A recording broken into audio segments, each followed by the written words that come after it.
بسم اللہ الرحمن الرحیم۔ السلام علیکم، میں ہوں ناصر نقوی INN کے ساتھ۔ ابتدا رب العزت کے نام سے جس نے جان دی جہان دیا، اور درود السلام محمد والے محمد پر جنہوں نے ہمیں سچائی کے راستے دکھائے۔ ناظرین کرام، افواہیں ہی خبریں بنتی ہیں، لیکن خبر بعض اوقات نہیں ہوتی، اور افواہ اڑا کے اس سے دشمن جو ہے وہ اپنے عزائم جو ہے وہ پورے کرنے کا خواہش مند ہوتا ہے۔ آج میرا موضوع ہے افواہیں، اور خاص افواہ ایک خاص ادارے کے خلاف کیوں ہے، اور اس سے دشمن کو کیا فائدہ ہوگا۔ کچھ فائدہ نہیں ہوتا، کیونکہ ہر خبر جو ہے وہ افواہ سے نہیں جڑی ہوتی۔ نہ خبر جو ہے وہ افواہ بن کے پھر باہر آتی ہے۔ جو قومی ادارے ہوتے ہیں اس میں مہینوں پہلے حکمت عملی بنتی ہے، اور بلکہ قواعد و ضوابط ہوتے ہیں، اس کے تحت اس میں کام چلتا ہے۔ لیکن جو مملکت خداداد پاکستان، اسلامی جمہوریہ پاکستان کے مخالف جو لوگ ہیں، ان کی یہ عادت ہوتی ہے کہ ایسے کام کیے جائیں تاکہ یہاں انتشار پیدا ہو، یہاں ایک سطح پہ سب لوگ نہ ہوں، ایک پیج پہ نہ ہوں۔ تو میں آپ کو اس کی تفصیل بتاتا ہوں، لیکن پہلے آپ سے درخواست کہ INN کو سبسکرائب کریں، لائک کریں، اپنی رائے کا اظہار کریں، گھنٹی کا بٹن دبائیں تاکہ یہ معاملہ ہمارا اور آپ کا جو رشتہ ہے یہ مضبوط ہو جائے۔ تو گفتگو کا آغاز کرتا ہوں میں اس بات سے کہ سب سے مضبوط ادارہ ہمارا ISI انٹرنیشنل سطح پہ، یعنی صرف نیشنل سطح پہ نہیں ہے، قومی سطح پہ نہیں ہے، بین الاقوامی سطح پر ISI کا جو کارنامے ہیں یا جو اس کی خدمات ہیں یا جس انداز میں وہ کام کر رہی ہے، لوگ متقد ہیں اس کے کہ وہ اپنا کام صحیح کریں۔ اب افواہ کیا ہے؟ مخالفین کی طرف سے، ریاست کے دشمنوں کی طرف سے، یا جو ان کے سہولت کار یہاں ہیں معمولی سے مفادات کے لیے، ان کی طرف سے یہ افواہ اڑائی گئی ہے کہ ISI چیف تبدیل کیا جا رہا ہے، جنرل فیض کو تبدیل کیا جا رہا ہے۔ او بھائی، خدا کا نام لو، اداروں کے چیف جو ہیں وہ کسی سیاسی نتائج میں نہیں تبدیل ہوتے ہیں، وہ ایک قواعد و ضوابط کے تحت تبدیل ہوتے ہیں، اور سینیٹری اور جونیئر کے حوالے سے ہوتے ہیں۔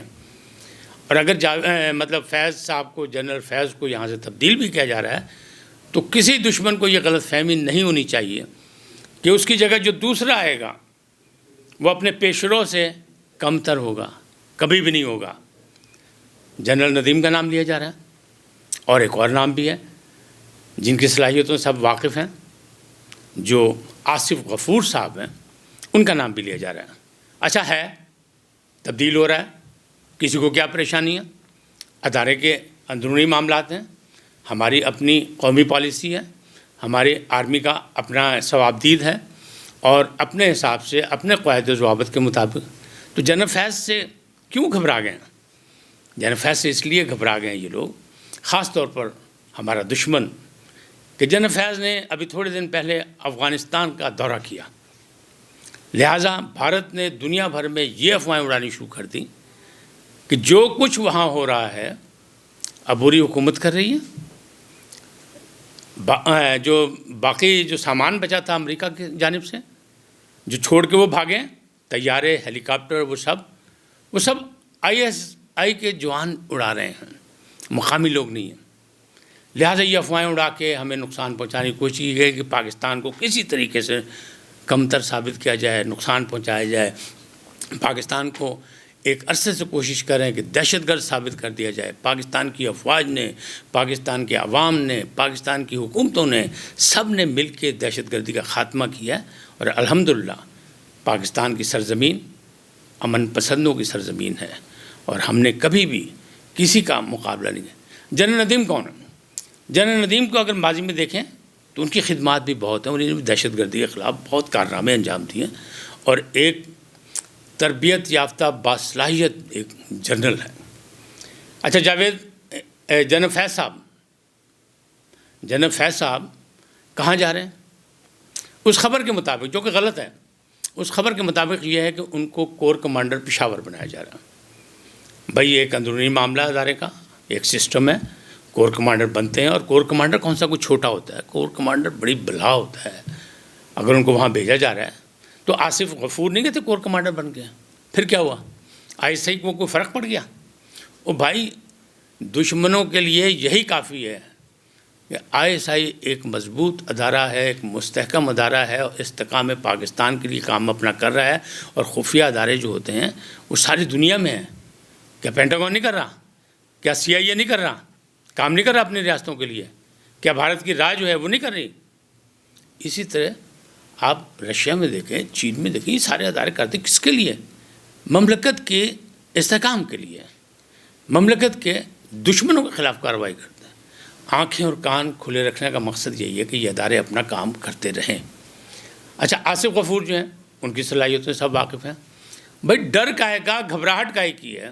اگر ہمارے یہاں کوئی تبدیل ہو رہا ہے تو بھئی ہمسایوں کے گھر میں کیوں درد اٹھ رہا ہے؟ کیوں مصیبت آئی ہے؟ اس لیے مصیبت آئی ہے کہ الحمدللہ ہمارے پاس اعلیٰ تربیتی یافتہ عسکری قیادت موجود ہے۔ ایک سے بڑھ کر ایک آئے گا، صرف ہمیں پریشان کرنے کے لیے، ہمیں ڈی ٹریک کرنے کے لیے یہ خبریں اڑائی جاتی ہیں کہ جیسے پتہ نہیں کیا ہو جائے گا، کچھ نہیں ہوگا، نہ کچھ ہونے والا ہے۔ اور اس دور میں تو خاص طور پر جہاں پر حکومت اور ہماری فورسز، عسکری قیادت، سیاسی قیادت اور عسکری قیادت ایک پیج پہ ہیں، وہاں کیا ہوگا؟ مملکت کے استحکام میں قومی ادارے اپنا کردار ادا کرتے ہیں، اور ہمیں پتہ ہے کہ کون کون ہمارا دشمن ہے، ہمیں پتہ ہے کہ کون سہولت کار ہیں جو 2 ٹکوں کے لیے اپنے جو خدمات فراہم کر دیتے ہیں، تو ہم ان سے نپٹ رہے ہیں۔ یہ ضرب عزم کیا تھی؟ یہ دہشت گردوں کے خلاف کارروائی تھی، تو مل کے کیا سب نے، عوام بھی اس میں شامل تھی، سب کی قربانیاں شامل ہیں، اور جتنا ہم نے بھگتا ہے، جتنا ہم نے قربانیاں دی ہیں دہشت گردوں کے خلاف، اتنا کسی ملک نے نہیں دی۔ ہم نے امن قائم کرنے کے لیے اس میں ہماری فورسز کا ہاتھ ہے، ہماری قیادت کا ہاتھ ہے، سیاسی ہو یا عسکری ہو، سب نے مل کے یہ کام کیا، عوام نے مل کے کام کیا، تو پھر امن قائم ہوا ہے۔ اب چھوٹی موٹی جو باتیں کرتے ہیں تو اب کہیں کچھ نہیں ملتا، تو یہ بلوچستان کی باتیں کرتے ہیں۔ بلوچستان میں ایک عوامی حکومت قائم ہے، ایک جمہوریت قائم ہے، ایک انداز کے تحت وہ کام چل رہا ہے۔ سرکاری نظام جو ہے وہ اپنی جگہ ہے، جمہوری نظام اپنی جگہ ہے، اور معاملات جو ہیں وہ سب چل رہے ہیں۔ کمال جام جو ہے، ان کے خلاف اگر تحریک عدم اعتماد آئے گی تو اس میں کسی کی مداخلت نہیں ہوگی، وہ ان کا مقامی مسئلہ ہے، صوبائی مسئلہ ہے، وہ جو مرضی کریں، الیکٹڈ لوگ ہیں، منتخب لوگ ہیں، جو مرضی کریں۔ تو ان اداروں کا مقصد یہ نہیں ہوتا کسی کو گرانا، کسی کو بڑھانا۔ ان اداروں کا مطلب ہے دشمن کی آنکھوں میں آنکھیں ڈالنا، آنکھیں اور کان کھلے رکھنا، تاکہ ریاست اور مملکت کے خلاف اندرونی طور پہ یا بیرونی طور پہ کسی بھی سرحد سے کوئی ایسی کارروائی نہ ہو جس کا ہمیں نقصان پہنچ سکے۔ ہم قومی یکجہتی کے قائل ہیں، ہم سب ایک دوسرے کا خیال کرنے والے ہیں، اور خاص طور پر یہ یاد رکھیں ہمارا دشمن کہ جب بھی کوئی مشکل لمحہ آیا تو عوام اور عسکری طاقتیں سب ایک سطح پہ یوں کھڑی ہوئی، نہ کوئی سیاسی اختلاف رہا، نہ کوئی علاقائی اختلاف رہا، سب نے مل کے لڑائیاں لڑی ہیں۔ تو پاکستان کی بقا کے لیے سب آج بھی لڑنے کو تیار ہیں، اور جب بھی کوئی ایسا موقع آیا تو اپنی فورسز کے پیچھے پوری قوم ہوگی۔ اور یہی ڈر ہے دشمنوں کو کہ یہ تو اکٹھا ہو جاتے ہیں، ان کو جتنا مرضی منتشر کیا جائے، جتنا مرضی لڑایا جائے، ان کو مذہب کے نام پہ لڑایا جائے، ان کو زبان کے نام پہ لڑایا جائے، ان کو علاقائی سطح پہ لڑایا جائے، لیکن یہ سب ایک ہو جاتے ہیں۔ اللہ میاں ہماری قومی یکجہتی پر کسی کی طرح بھی ضرب نہ آنے دیں، اس میں ہمارا اور آپ کا کردار ہے، ہماری فورسز کا اپنا کردار ہے۔ اللہ آپ کو سلامت رکھے اور پاکستان کو استحکام دے، ترقی اور خوشحالی ہمارا اور آپ کا نصیب بنے، اور دشمن اسی طرح جلتے جلتے مر جائے۔ آج کا یہی پیغام، پھر ملیں گے ایک نئی خبر کے ساتھ، نئے عنوان کے ساتھ، نئے موضوع کے ساتھ، لیکن جاتے جاتے آپ سے وہی درخواست کہ INN کو سبسکرائب کریں، لائک کریں، اپنی رائے کا اظہار کریں۔ آپ سلامت رہیں، اللہ نگہبان۔